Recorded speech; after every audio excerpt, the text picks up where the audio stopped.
Yeah, it was my choice. I didn't really talk to anybody about it. I just kind of told my team like I'm gonna just say the truth. He's strong. He has good left hook. One time he opened up. I cracked him and he didn't open up. He looked like he was training. Ryan didn't train for that fight. You don't think so? Why? I don't think so. Ryan didn't train. He didn't train for that fight. After a surprising loss to Rolando Rolly Romero, Ryan Garcia dropped a bombshell, revealing he wasn't mentally ready to fight and felt pushed into the ring by his team. I tried to fight through it, but found myself very off after the year layoff, he admitted. Garcia opened up about his personal struggles during his time away from the sport, saying the year was extremely tough and took a toll on his mental health. Despite feeling clearer now, he suggested the decision to return wasn't entirely his own. "I'm extremely disappointed," he said, hinting he knew deep down he shouldn't have fought, and even teased the idea of early retirement. Just found myself very off after the year layoff. That whole year, it was a lot for me mentally, as you guys know. So the fact that I got here and I'm in the position I am, my mind is as clear as it is a victory for me, I would say. Ryan Garcia's emotional admission painted the picture of a fighter battling more than just his opponent. His revelation that he wasn't mentally ready to face Rolando Rolly Romero sent shockwaves through the boxing community. Promoter Lou DiBella expressed disbelief, saying, "Rolly outboxing Ryan was not a scenario I saw coming." After a full year away from the ring, Garcia was thrown into a high-stakes bout, a move many insiders deemed reckless. Bill Haney voices confusion on X, posting, "Congratulations to Devin, Rolly, and Teo for an iconic night of Boxing 3.0. Meanwhile, questions swirled around Garcia's promotional team. One user commented, "I'm still extremely puzzled how Ryan hasn't fired De La Hoya for putting the ring clean, no PEDs, against Rolly." Garcia's own comments confirmed he wasn't prepared, yet those around him seemed more focused on business than his well-being. Critics now argue that Oscar De La Hoya set Garcia up to fail. Despite Garcia's emotional breakdown and clear signs of being unready, De La Hoya dismissed the loss. "This fight wasn't devastating at all," he said, adding, "Ryan knows what he has to do." His remarks sparked outrage among fans and insiders who felt Garcia had been betrayed by his team. Instead of showing accountability, De La Hoya downplayed the consequences, further fueling criticism over his role in Garcia's poor management. Now, fans are left wondering, will Ryan Garcia finally break away from a team that seemingly prioritized profit over his health and future in boxing? He'll live to see another day. That's it. How devastating of a loss is this for Ryan, man? Not devastating at all. At all. Went 12 rounds. He knows he's way better than that. He knows what he has to do. He knows what he has to do. So. Do you think the Devin Haney fight probably off the table? Do you think that, or? It'll be back. How do you? It has to happen. How do you think Devin looked out there, man? Gun shy. Literally, he was running. I mean, he was scared to me. Yeah. Scared of getting hit. Bob Arum recently made waves with strong criticism of Ryan Garcia's return to the ring, calling out both Garcia's management and promotional team for poor decision-making. He took issue with the choice to have Garcia face Rolando Rolly Romero after a year-long hiatus, pointing to a lack of proper planning as a major factor in Garcia's underwhelming performance.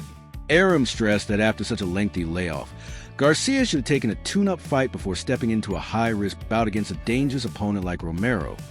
According to Arum, this decision reflected a troubling trend in boxing, prioritizing big paydays over smart, strategic career building. A good decision would have been to take a tune-up fight and then move to a Romero or a Haney, Arum explained, underscoring the value of gradually building momentum.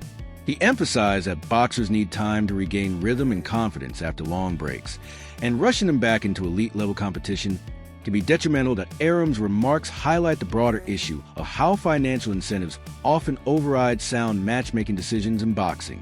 He warned that such missteps can have lasting effects on a fighter's career, especially young talents like Garcia. Arum also noted that even top fighters aren't immune. He referenced Devin Haney's performance against Jose Ramirez after a year off, saying Haney looked out of sync. Bad matchmaking is a huge part of this game. Arum stated, emphasizing the need for experienced, thoughtful matchmakers who prioritize a fighter's readiness over profit. His comments serve as a warning to the industry about the dangers of poor planning and the importance of protecting fighters by making careful, strategic decisions about their career. This is a lack of real planning. You should have had a tune-up fight first and then go into a fight with a guy like Romero. But, you know, these fighters and the promoters get turned by the money, and they don't make really good decisions. A good decision would have been to take a tune-up fight, and then, you know, then you move to a Romero or even a Haney or so forth. You don't go right in after a year. You know, look at Haney. Haney looked terrible with Ramirez because he hadn't fought in a year. Did he seem to be gun shy? Did he seem to be worried about taking another big shot? Who's that? David Haney, with the way that he was moving Absolutely. around the ring. You see that? I mean, you know, I don't know how he scored because it's hard to tell. But, you know, who's going to want to see Haney fight if he fights that way? You want to see the rematch? After what? Yeah. What do you think about Teofimo Lopez? He did okay. I mean, he did okay. But he knew he was in with Barboza, who can't break an egg. You know, Barboza's fought so many fights for us. I don't think he's had one knockout. You know, so Teofimo could show his whole arsenal. Ryan Garcia has been refreshingly open about his mental health struggles, offering a rare glimpse into the emotional battles he's faced outside the ring. In a candid interview, Garcia shared that he has been dealing with anxiety and panic attacks since the age of 17.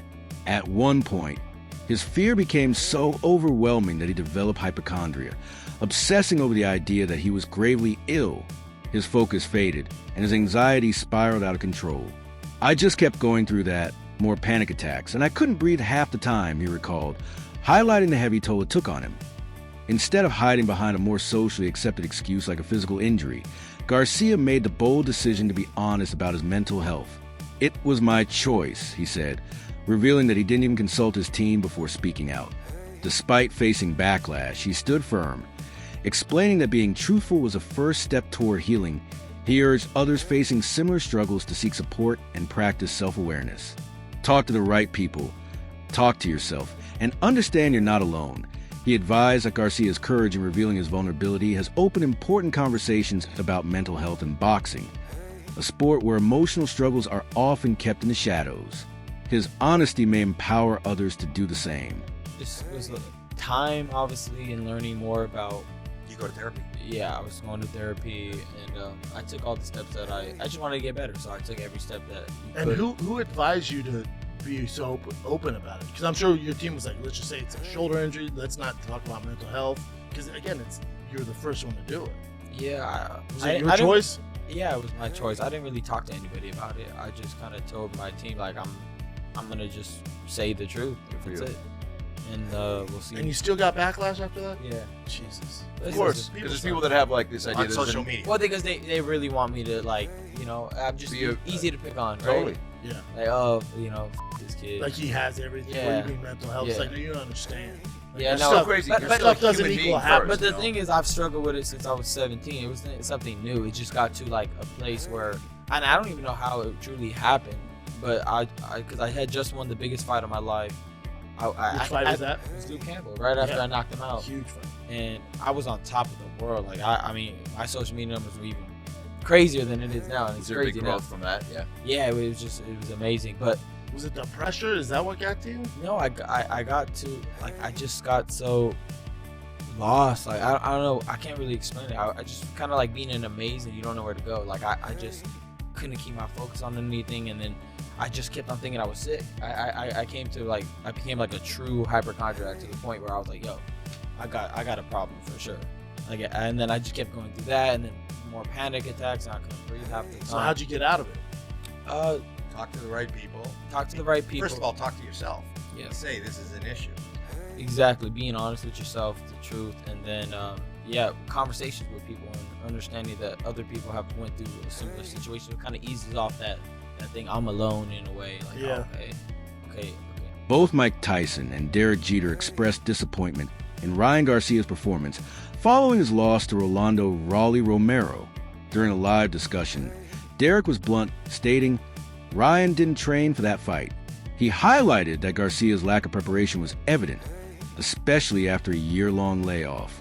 Tyson, though more measured in tone, agreed with Jeter's assessment, voicing concern about Garcia's readiness. Derek emphasized that while Garcia may not have fully committed to training camp, Romero deserved full credit for his performance. Their candid remarks reflect a growing consensus. Garcia's lack of proper preparation played a major role in his defeat, underscoring the importance of training in high-stakes fights.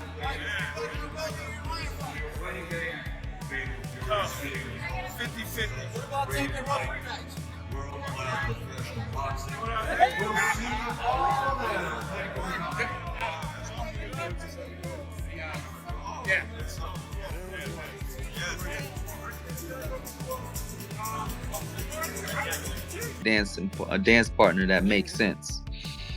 Rolly don't make sense. No.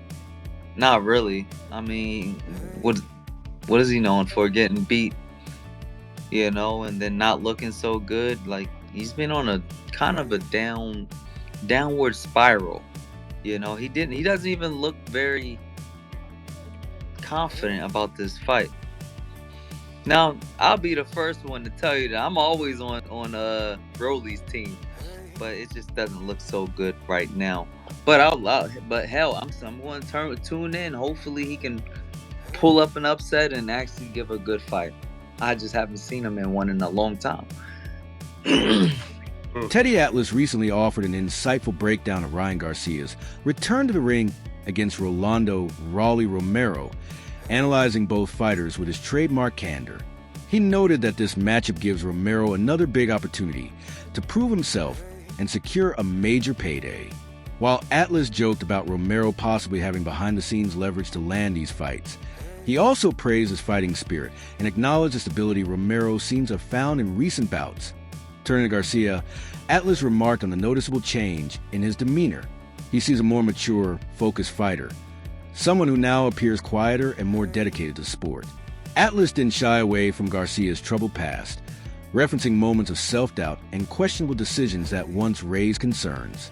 However, he believes that if Garcia has truly confronted his inner struggles and found confidence, he still has the potential for greatness.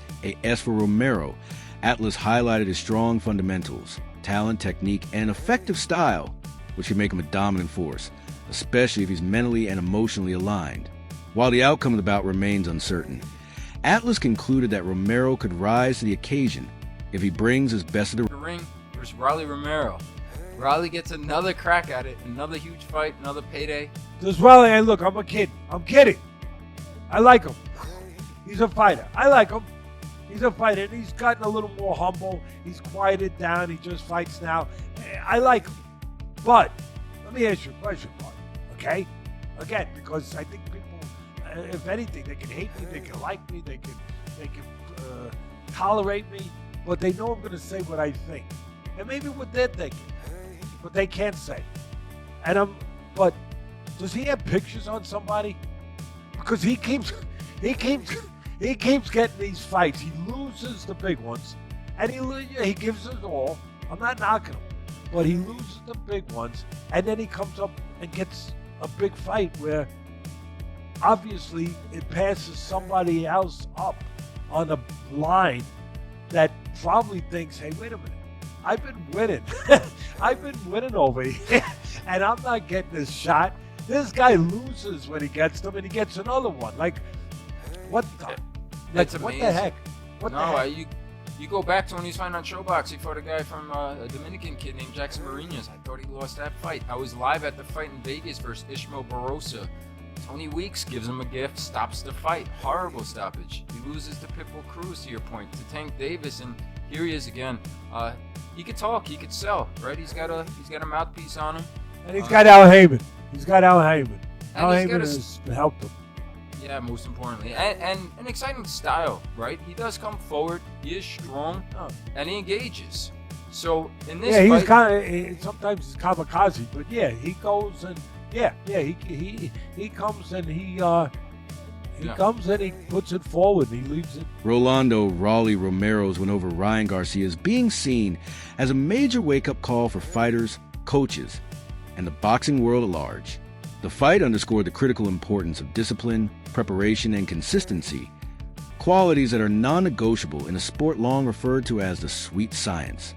Coaches who prioritize fundamentals like footwork, hand placement, and ring IQ would likely find Garcia's performance frustrating. While his signature left hook remains a known threat, his tendency to rely on it, combined with long stretches of inactivity, cost him valuable momentum. Throughout the fight, Garcia struggled to maintain a consistent offensive output, allowing Romero to control key moments and edge ahead. Despite the disappointing loss, Garcia's post-fight response showcased a high level of maturity and grace. Rather than making excuses or deflecting blame, he congratulated Romero and acknowledged his defeat with dignity. Fans and analysts praised his reaction, with one observer tweeting, "Ryan Garcia showing a lot of class in defeat, congratulating Rolly Romero and making no excuses." His composure under pressure highlighted his emotional growth and respect for the sport, leaving a positive impression even in defeat. However, controversy soon followed with the release of the official scorecards. Judges scored the fight 115 to 112, 115 to 112, and 118 to 109 in Romero's favor. This sparked debate among fans and analysts, especially considering Garcia scored an early knockdown. CompuBox data showed Garcia landed only 54 punches over 12 rounds, one of the lowest recorded totals, reflecting his struggle to find rhythm after a year-long suspension. The wide margin in the scoring led many to question the accuracy and fairness of the judges' decisions. Some argued that the fight, while clearly won by Romero, wasn't as one-sided as the card suggested. The controversy has reignited discussions about the integrity of boxing's judging system, with calls for more transparency and standardized criteria. Ultimately, Romero's victory was earned, but the fallout from the scoring has added a layer of complexity to Garcia's defeat.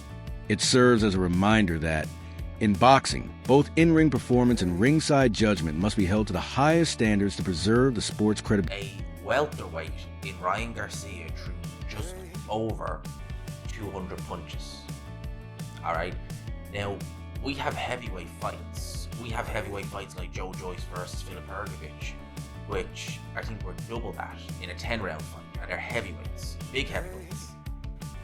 I don't know what happened here. I really don't. But I will say with Rolly, right? I've said with Rolly before, and I picked Ryan Garcia massively to win this fight. Rolly has never impressed me in the slightest. In fact, I never understood why anyone thought this guy was anyway decent.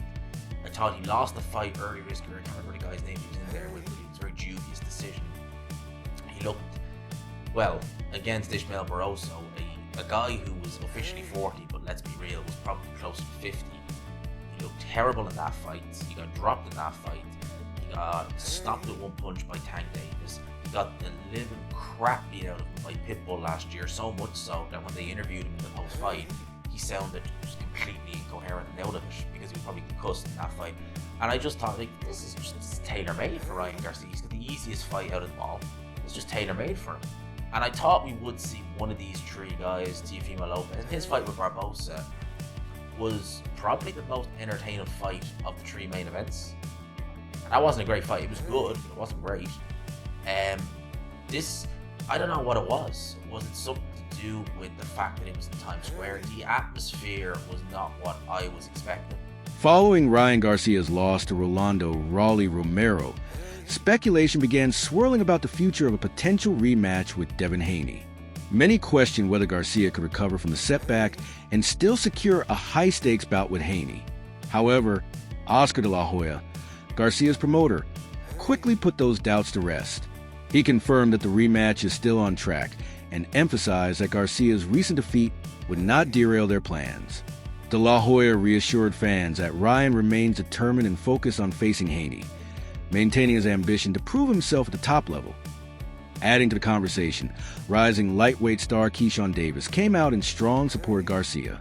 He boldly claimed that Ryan is fully capable of knocking out Devin Haney in a rematch, expressing unwavering confidence in his talent despite the loss. Davis's comments suggest he believes Garcia can overcome adversity and re-establish himself as one of the elite fighters in the division. It doesn't matter now, Davis said. Ryan is going to fight Devin, and everyone will be watching. The Garcia-Haney rematch remains one of the most anticipated bouts in boxing, with fans eager to see how the rivalry unfolds. Meanwhile, Romero's promotion capitalized on his victory, claiming that Rolly is now the true champion of the lightweight division. They even took a swipe at Gervonta Tank Davis, stating that his era is over and his resume means little in light of Romero's win. The bold declaration sparked intense debate across the boxing community. While some fans embrace the idea of a power shift, others question the legitimacy of such claims. Whether Romero can continue to live up to the hype remains uncertain, but his camp is riding high on momentum for now. Became a champ. Rolly became a champ. Tank resume is gold. Oh. I'm telling you, they're gonna go crazy. They gonna go He crazy. did this to him. He did this to him. So what that say about it? Oh man, I can't hear it now. How about this? Every time they put Ryan Garcia in position to win a belt, he f***s up. Damn. Listen, Damn. And if you say every time they put position in Rolly, he win. Crazy. Crazy, bro. He's shining there. Rolly is about. Look at Devin. Look at Devin. Look at Devin. He shook his head because he upset. He Look gotta at be Devin. disappointed. There goes my fight. He about to see the bag get down. That's it for today's video. Stay tuned for more and see you next time.